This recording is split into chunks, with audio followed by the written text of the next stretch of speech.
அப்படியாப்பா? இப்ப எல்லா நேரத்துலயும் தலையில கழுத கலர் அடிக்காங்க.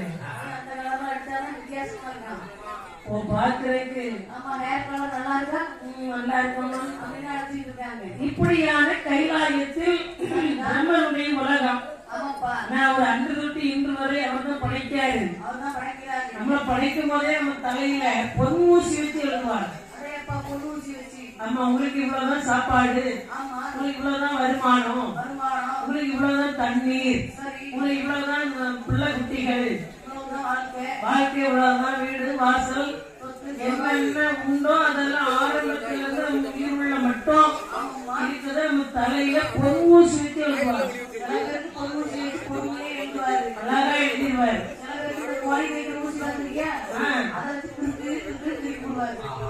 கூட்டத்துல எங்கெல்லாம் பொன்மூசி தான் எழுதியிருக்காரு.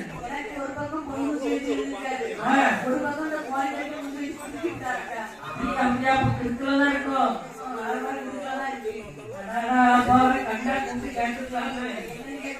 இல்ல ஏன் இப்படி குழந்தைக்கு ஊசி வச்சியா நம்பிக்கை திருப்பி வச்சிருந்து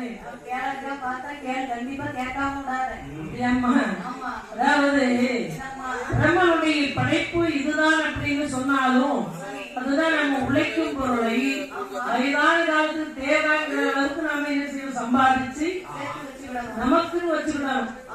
சில பேருக்கு 4 பிள்ளை இருக்கும். 4 பிள்ளைக்கு அம்மா அப்பா பிரிச்சு கொடுத்துருவாங்க. ஐயா உனக்கு வீடு, உனக்கு தோட்டம், உனக்கு கடை, உனக்கு 4 காரு. ஆமா, அந்த ஸ்பீக்கர் சத்து வணக்கம் சத்து வணக்கம் மல்லிகா சவுண்ட் வணக்காம 4 பிள்ளைக்கு பிரிச்சு கொடுத்து தலைக்குன்னு வைக்க மாட்டாங்க. ஏன் அப்படின்னா நம்ம பிள்ளை மூத்த பிள்ளை கெட்டிக்காரை இளைய பையன் ரொம்ப நல்ல பையன், எப்படி நமக்கு 2 வயசு போடப்படாம இருக்குவாங்க அப்படின்னு பிள்ளைங்களுக்கு கொடுத்து தாய் தரப்பு தேரோட மாலை எழுதி வச்சு வர போக்குதானே. மூத்தவன் நினைப்பான் இளையவன் நம்மளோட வசதியா இருக்கான்.